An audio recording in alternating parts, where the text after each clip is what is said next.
Each year a tree grows 5 centimetre less than it did the preceding year. कहता है कि एक कोई वृक्ष है, उसकी ग्रोथ क्या हो रहा है, 5 सेंटीमीटर प्रत्येक साल कमता जा रहा है। और कह रहा है if it grows by 1 metre in the first year, और यदि यह पहले एक साल में इसका जो ग्रोथ था 1 मीटर था, 1 मीटर ग्रोथ था, इसका मतलब ऐसे थोड़ा समझिए, देखिए यह जो कोई ट्री है, तो पहला जो इसका ग्रोथ था कितना था, 1 मीटर। 1 मीटर कहने का मतलब इसे हम 100 सेंटीमीटर कह सकते हैं। अब क्वेश्चन के अनुसार क्या हो रहा है, कह रहा है कि जो प्रत्येक अगले साल जो है उसका ग्रोथ 5 सेंटीमीटर से कमता जा रहा है। तो यानी जो अगले साल ग्रोथ होगा उसका ग्रोथ कितना होगा, 95 सेंटीमीटर, यानी 5 सेंटीमीटर कम होगा। उसके बाद जो अगला ग्रोथ होगा वह कितना होगा, 90 सेंटीमीटर। उसके बाद जो अगले साल ग्रोथ होगा 85 सेंटीमीटर। उसके बाद क्या होगा, इसका ग्रोथ जो होगा क्या हो जाएगा, 80 सेंटीमीटर। इस तरह से इसका ग्रोथ प्रत्येक साल 5 सेंटीमीटर से कमता जा रहा है।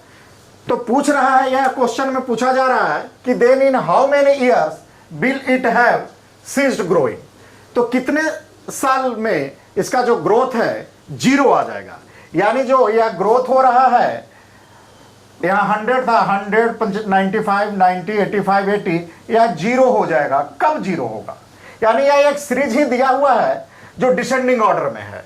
उसी सीरीज को इसने क्या किया है, एक स्टेटमेंट या केस ऑफ स्टडी बनाकर प्रोजेक्ट करने के कोशिश किया गया इस क्वेश्चन में, और कुछ नहीं है। अब देखिए यह काफी आसान लग रहा होगा, 100 है, 95 है, 90 है, 85 है और 80 है और 0 है। यानी यह पता करना है कि 0 कौन सा टर्म है। सिंपल आप समझ सकते हैं कि एक जो सीरीज दिया हुआ है 100, 95 और उसमें आपसे पूछा जा रहा है कि जो 0 है वह कौन सा टर्म है।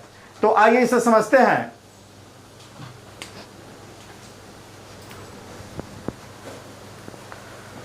Growth of tree in first year. First year में ग्रोथ कितना है इस ट्री का, 1 मीटर, यानी हम कह सकते हैं इसे, क्या कह सकते हैं, 100 सेंटीमीटर। और 5 सेंटीमीटर से प्रत्येक साल कमता जा रहा है, इसलिए growth of tree in second year क्या होगा, 100 - 5 यानी 95 सेंटीमीटर। इसी तरह से growth of tree in third year क्या होगा, तो अब क्या होगा, 95 - 5 यानी क्या होगा, 90 सेंटीमीटर। तो इस तरह से एंड सो ऑन चलता रहेगा।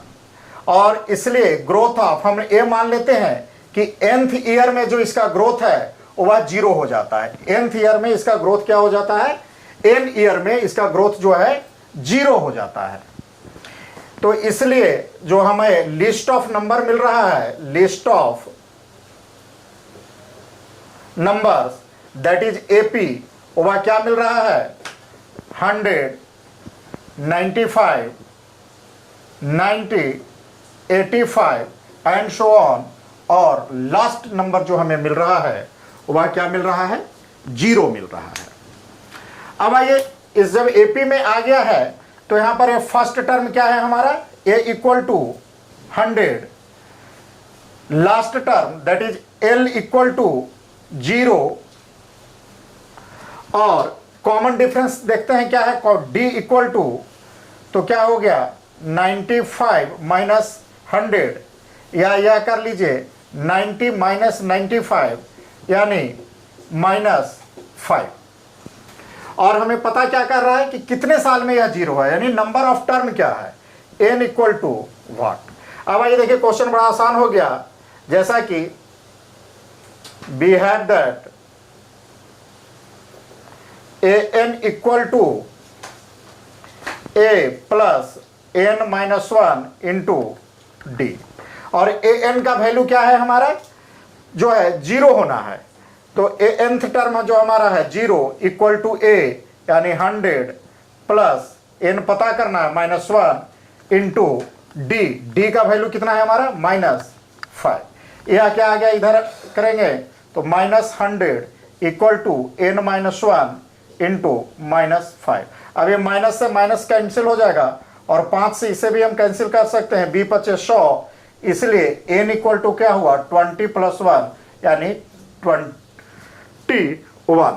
यानी 21वें साल में जो है वह प्लांट का ग्रोथ बिल्कुल 0 हो जाएगा, यानी प्लांट बढ़ना रुक जाएगा।